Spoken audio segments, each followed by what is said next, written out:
Continuez et dites-moi plus sur les méthodes avec lesquelles vous faites dériver les gens en enfer avec vous. Je pousse les gens à dériver sur tous les sujets grâce auxquels je peux contrôler la pensée indépendante et l'action. Prenez le sujet de la santé. Par exemple, j'encourage les gens à trop manger et particulièrement des aliments malsains. Cela mène à l'indigestion et détruit le pouvoir de penser avec justesse. Si les écoles publiques et les églises enseignaient davantage aux enfants comment manger correctement, ils m'infligeraient des dommages irréparables. Mariage. J'entraîne les hommes et les femmes à dériver dans le mariage sans aucun but ou plan concis en vue de convertir leur relation en une relation harmonieuse. Voici une de mes méthodes les plus efficaces pour convertir les gens à l'habitude de dériver. Je fais en sorte que les couples se querellent et se narguent l'un l'autre au sujet de l'argent. Je les encourage à se disputer sur l'éducation de leurs enfants. Je les engage dans le désagréable controverse à propos de leurs relations intimes et les mets en désaccord en ce qui concerne leurs amis et leurs activités sociales. Je les maintiens ainsi occupés à trouver les fautes qui peuvent se rejeter l'un à l'autre, qui n'ont jamais le temps de faire une autre chose suffisamment longtemps pour briser l'habitude de dériver. Occupation. J'enseigne aux gens à devenir des dériveurs, en les entraînant à la sortie de leurs études à dériver dans le premier emploi qu'ils peuvent trouver.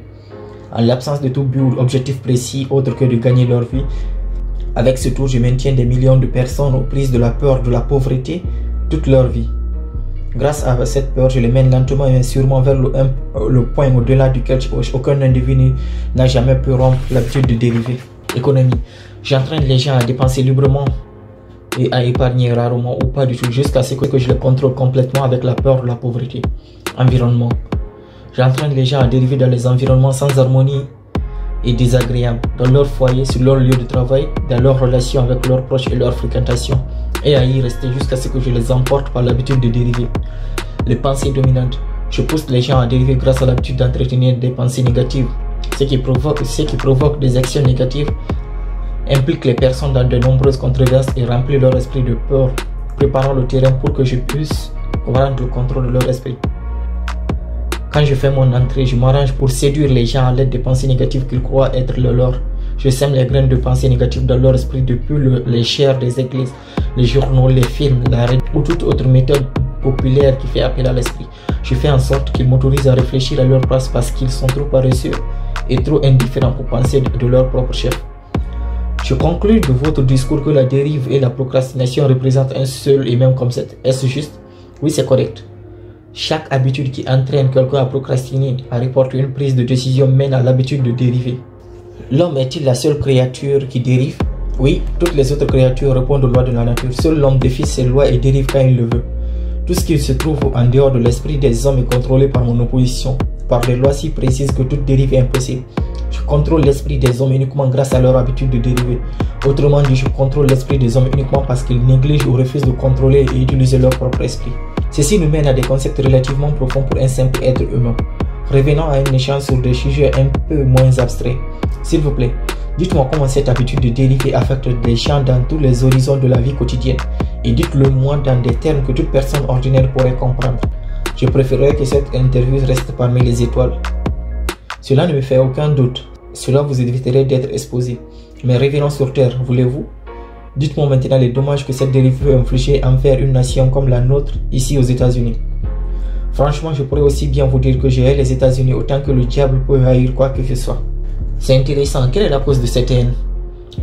Cette cause vit le jour le 4 juillet 1776, quand 56 hommes signèrent un document qui détruisit mes chances de contrôler la nation. Vous savez, ce document que vous appelez la Déclaration d'indépendance.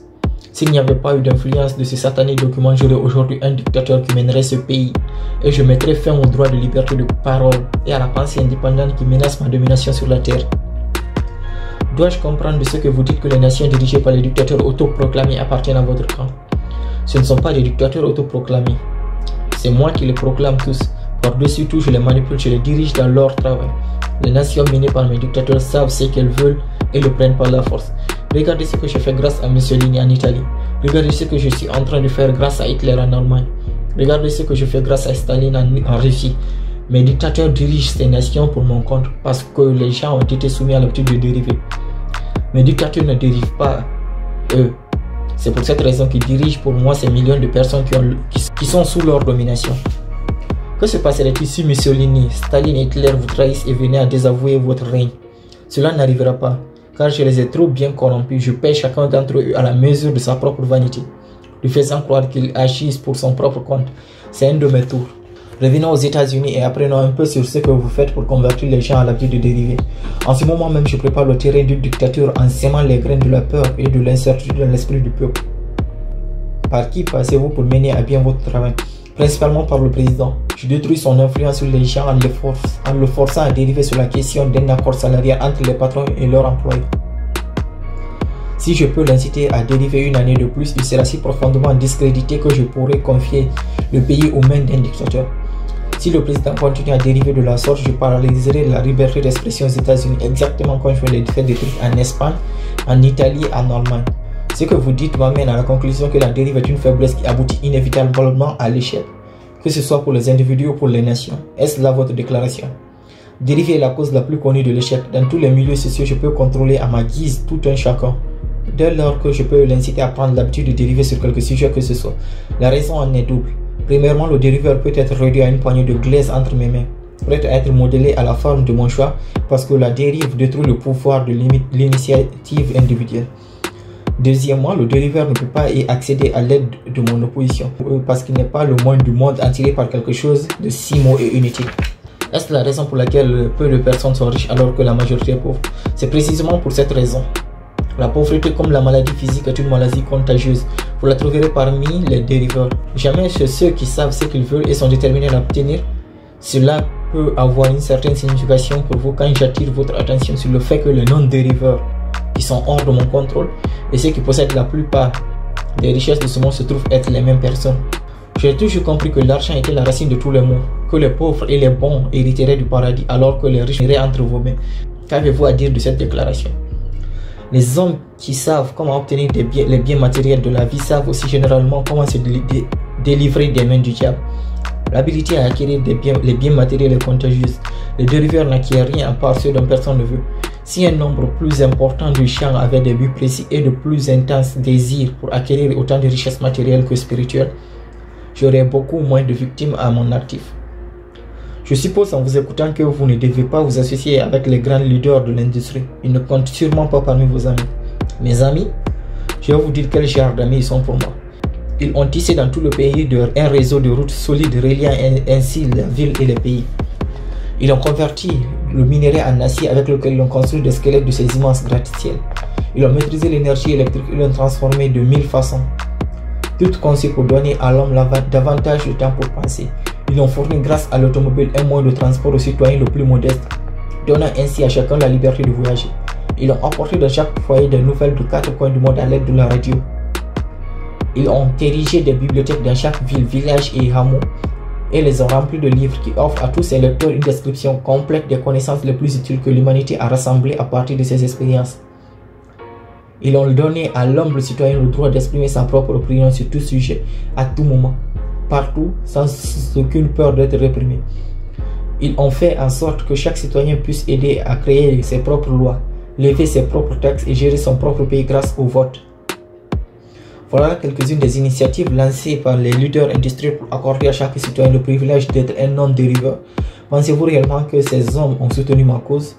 Qui sont les non-dériveurs aujourd'hui sur qui vous n'avez aucune prise? Je ne contrôle aucun non-dériveur. Présent ou passé, je contrôle les faibles par eux, pas ceux qui pensent par eux-mêmes. Continuez d'écrire un dériveur typique, d'écrire le point par point, afin que je puisse en reconnaître un quand je le verrai. La première chose que vous remarquerez chez un dériveur est son absence totale de but dans la vie. Il brillera par son manque de confiance en lui. Il n'accomplira jamais rien qui requiert penser et effort. Il dépense tout ce qu'il gagne, voire par plus s'il peut obtenir un crédit. Il sera malade en souffrant pour des raisons réelles ou imaginaires et maudira le ciel s'il endure la moindre douleur. Il aura peu ou pas d'imagination. Il manquera d'enthousiasme et d'initiative pour commencer toute une chose qu'il n'est pas obligé d'entreprendre. Il exprimera pleinement ses faiblesses en choisissant si possible le chemin qui lui opposera le moins de résistance. Il sera grincheux et aura des difficultés à contrôler ses émotions. Sa personnalité sera dénuée de magnétisme et n'attirera personne. Il aura des opinions sur tout, mais des connaissances précises sur rien. Il sera touche à tout, mais bon à rien. Il négligera de coopérer avec ceux qui l'entourent, même avec ceux dont il dépend, que ce soit pour sa nourriture ou pour son toit. Il fera la même erreur encore et encore sans jamais apprendre ni profiter de ses échecs. Il sera étroit d'esprit et intolérant sur tous les sujets. prêt à crucifier ceux qui ne sont pas d'accord avec lui. Il attendra tout de suite mais donnera peu ou rien en retour. Il pourra commencer beaucoup de choses sans en terminer aucune. Il sera lourd dans ses condamnations du gouvernement, mais il ne vous dira jamais comment celui-ci peut être amélioré. Il ne prendra jamais de décision sur quoi que ce soit tant qu'il peut l'éviter. Et s'il est forcé d'en prendre une, il retournera sa veste à la première occasion. Il mangera beaucoup trop et fera peu d'exercice.